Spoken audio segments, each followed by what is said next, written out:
जयंत कोए का वेश बना के पृथ्वी पर आया और आप लोग सभ्य लोग हैं, आस्तिक लोग हैं, सनातनी लोग हैं, कितने भी सभ्य हों, अगर कोई अभद्र व्यक्ति, कोई अशालीन युवक आपकी पत्नी, पुत्री, भाभी, बेटी, माता किसी को जबरदस्ती कंधा मार दे तो आप भी पलटकर उसका गिरेबान पकड़ लेते हैं कि तमीज नहीं है क्या। वे तो स्वयं भगवान थे। भगवान के पास वो सरकंडा था जिससे वो अल्पना बना रहे थे माता के पैर में। भगवान ने उसी को साधा और जयंत की तरफ फेंका। ये कहानी 200 वर्ष पूर्व जब सन्यासी बाबा ने यहां सुनाई, जब हमारे परम प्रिय भ्राता के पूज्य दादा गुरु जी ने ये कहानी 100 वर्ष पहले सुनाई। जयंत राजा का लड़का था, वो साधना से नहीं आया था, उसने पुरुषार्थ से स्वयं को नहीं गढ़ा था, उसने तपस्या से स्वयं को नहीं गढ़ा था। धर्म जगत के शोधार्थियों के लिए शोध का विषय है कि बागेश्वर पीठ पिछले 5 वर्ष से इतना प्रासंगिक कैसे हो गया।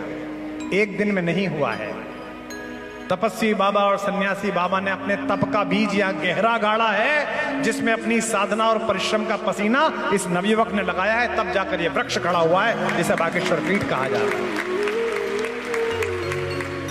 हाँ, यह तय है कि आने वाले वर्षों में जब नाम लिखा जाएगा इस पीठ के महात्म्य का, तो इसके पुनर्जीवन, इसकी प्रतिष्ठा की पुनर्प्राप्ति का सेहरा इनके सिर बांधा जाएगा, निश्चित रूप से बांधा जाएगा। उसने अपने पिताजी से पूछा, इंद्र के लड़के जयंत ने, कि पापा जी आप क्या कर रहे थे? तो पापा जी बोले कि बेटा मैं भगवान की पूजा कर रहा था। तो जयंत बोला, भगवान? शंकर जी, ताऊ जी? नहीं। ब्रह्मा जी, बाबा जी? नहीं। विष्णु जी, चाचा जी? नहीं। बोले कौन? बोले राघवेंद्र, राम। उसने कहा ये कौन आ गया? तो बोले ये सब देवताओं से बड़े देवता हैं, सब इन्हीं के चरणों में समाते हैं। इंद्र के लड़के ने पूछा कि कहां है, उनका महल कहां है? बोले महल में नहीं है, बुंदेलखंड गए। उसने कहा दिखाओ। इंद्र बादलों का देवता है, उसी की कृपा से हम एक दूसरे को संबोधन कर पा रहे हैं। ज्यादा जिद करी तो इंद्र ने बादल हटाए हाथ से और नीचे दिखाया कि वे रहे राम। मेरे सरकार उस समय आपके बुंदेलखंड के चित्रकूट में दोपहर के समय जंगल से लाई हुई लाल, सफेद, हरी मिट्टी को प्यालियों में घोलकर जगत जननी माता सीता के चरणों में महावर लगा रहे थे।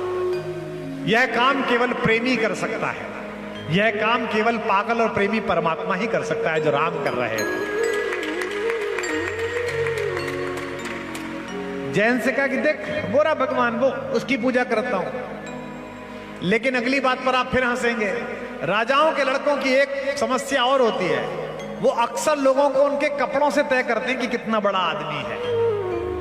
उसने कहा ये भगवान, ये वलकल पहने हुए, पैरों में बिवाई फटी पड़ी है, जटाजूट लट में बदल गई है, ये भगवान?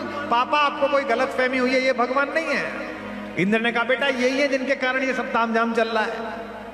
उसने कहा नहीं, आपको गलतफहमी है, मैं अभी आपके भगवान को बता के आता हूं, इसमें तो ताकत ही नहीं दिख रही। जयंत कोए का वेश बना के पृथ्वी पर आया और उसने बेपरवाह प्रेम वशीभूत बैठी हुई माता जानकी के बाएं पैर की सबसे छोटी उंगली में तेजी से चोंच मारी। आप लोग सभ्य लोग हैं, आस्तिक लोग हैं, सनातनी लोग हैं, कितने भी सभ्य हों, लेकिन अगर मेला परिसर में, छतरपुर के मेला जल विहार में अगर कोई अभद्र व्यक्ति, कोई अशालीन युवक आपकी पत्नी, पुत्री, भाभी, बेटी, माता किसी को जबरदस्ती कंधा मार दे तो आप भी पलटकर उसका गिरेबान पकड़ लेते हैं कि तमीज नहीं है क्या।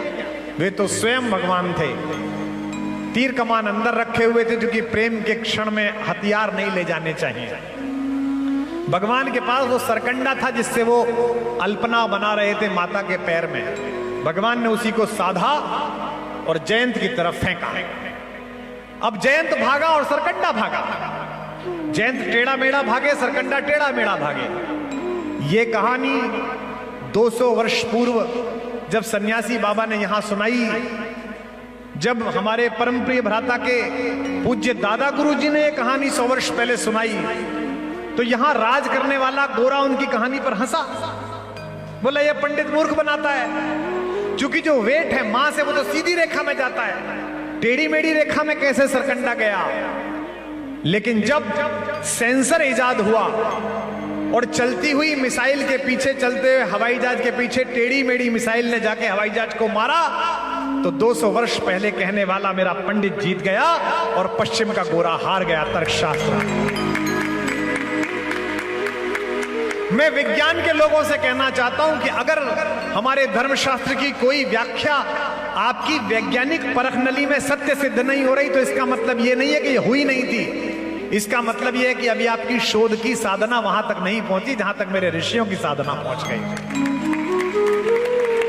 200 वर्ष पहले सन्यासी बाबा यहीं बैठ के, सन्यासी गुरु हमारे दादा गुरु जब ये कहते थे कि आकाशवाणी हुई, तो बुंदेलखंड का गवर्नर रेजिडेंट गोरा हंसता था कि आदमी दिख नहीं रहा, no man no voice, how this pandit is saying. उसे पता ही नहीं था कि बिना मनुष्य के भी आवाज आ सकती है। वो कहता था हो ही नहीं सकता, ऐसा कहता था 200 वर्ष पहले। लेकिन 200 वर्ष बीते, 50 साल पहले बुंदेलखंड में मर्फी के रेडियो की गुंडी घुमाड़ते हुए जब रात को 9 बजे दिल्ली से आवाज आई, यह आकाशवाणी है, अब आप देवकी नंदन पांडे से समाचार सुनिए, तो दादा गुरु जीत गए और गोरा हार गया। यह चमत्कार था। आज से 200 वर्ष पहले जब सन्यासी बाबा और दादा गुरु यहां प्रवचन करते थे और कहते थे कि भगवान ने रावण की नाभि में तीर मारा, रावण गिरा और सामने पटल पर देवता प्रकट हुए, स्वयं दशरथ आए नीचे उतरकर, है ना, पितई चितई दी नहीं दृढ़ धर्मा। भगवान ने अपने पिता को दृढ़ता से देखा कि मर गए हो, पड़ जाओ, हमारे को मोहाविष्ट मत हो, हमारे प्रति मोह पैदा मत करो। तो गोरा हंसता था कि बिना प्रेजेंस के आदमी कैसे दिखता है। और आज जब विश्व के किसी भी देश में, जब सरयू के तट पर ये घूमने वाले जो द्रोण हैं, इनमें जलती हुई लाइट, लेजर लाइट जब बादलों पर राघवेंद्र सरकार का चित्र बना देती है, तो हमारे दादा गुरु जीत जाते हैं और गोरा हार जाता है। जयंत टेढ़ा मेढ़ा चला तो पीछे पीछे तीर चला। मजे लो इसके, आनंद लो इस कहानी के। अच्छा, एक बात राजाओं के बेटों की और होती है, इस पर भी आप हंसेंगे। जब वो किसी फजीते में फंस जाते हैं तो सबसे पहले बाप के पास पहुंचते हैं। ये भी पापा के पास पहुंचा। पिताजी को पहले ही पता चल गई थी कि भगवान राम की अर्धांगिनी जगत जननी भारतेश्वरी माता सीता का अपमान करके आया। उसने दरवाजे बंद करा लिए मकान के। बाहर से जयंत बोला कि पापा पापा। इंद्र बोले किसके पापा? हम नहीं जानते कि तुम कौन हो। उसने कहा हम आपके बेटे हैं, हमें बचाओ। बोले बेटा हम तुम्हें नहीं बचा सकते, तुम्हें बचाने के चक्कर में हम लुट जाएंगे, हमारा राज्यपाट चला जाएगा। तो उसने पूछा कि हमें कौन बचाएगा? इंद्र ने कहा वही जिसकी पत्नी के चरणों में तुम चोंच मार के भागे। राजाओं के बेटों की एक दिक्कत और होती है कि जब समस्या में आ जाते हैं तो चाचा ताऊओं के पास भागते हैं। ब्रह्मा जी के पास पहुंचा, बाहर गणों ने रोक लिया। बोले कहां जा रहा है? वो तो ध्यान में बैठे। बोले किसके? बोले उसी के जिसकी पत्नी के पैरों में तू चोंच मार के भागा है। विष्णु जी के पास गया, लोगों ने कहा विष्णु जी है नहीं, डेपुटेशन पे गए हुए हैं। बोले कहां? बोले भारत। बोले क्या बन के? बोले वही जिसकी पत्नी के पैर में तू चोंच मार के भागा है। आनंद और बढ़ेगा जब ये हर तरफ से गिर जाते हैं राजाओं के लड़के, तो बाद में मीडिया मैनेजमेंट करते हैं। खबर दब जाए, खबर ना चले। तो दुनिया के सबसे बड़े पत्रकार के पास पहुंचा। सबसे पुरातन पत्रकार कौन? क्या आपकी जनता है महाराज, बोलने से पहले बोलती है। नारद जी के पास तीनों लोगों की लाइव रिपोर्टिंग, नारायण नारायण। बोले प्रभु बचाइए। बोले हो आया? बोले हाँ। बोले कोई नहीं बचा सकता। बोले कोई तो बचाता होगा? बोले हाँ एक व्यक्ति है जो बचा सकता है। बोले कौन? बोले वही जिसकी पत्नी को चोंच मार के। भाई संध्या के समय पहुंचा भगवान राघवेंद्र सरकार संध्या स्तवन के लिए मंदाकिनी से लाए हुए जल से अपना हाथ पैर धो रहे थे कि एक पेड़ के चारों तरफ एक पक्षी गोल गोल घूम के कहने लगा कि भगवान आपकी जय हो, हे पुरुषोत्तम आपकी जय हो। भगवान ने बिना देखे कहा चिरंजीवी वत्स, जीते रहो। तो उसने कहा जीते रहो तो ये तीर को हटाओ। भगवान ने मुड़ के देखा, बोले तू वही है जो सुबह आया था? बोले हाँ मारा चोई। बोले भाई ये तो राम बाण है तो मार के छोड़ेगा। उसने कहा अभी तो आपने कहा था चिरंजीवी वत्स। तो आपका वरदान सत्य है कि आपका शाप सत्य है। मैं जिसके विग्रह का आशीर्वाद लेकर यहां बैठा हूं और आप बैठे हुए हैं, उन कृपा निधान ने कहा कि दुनिया इधर से उधर हो जाए। जब शाप और वरदान में चुनने का समय आएगा तो राम का वरदान सत्य होगा, राम का शाप सत्य नहीं।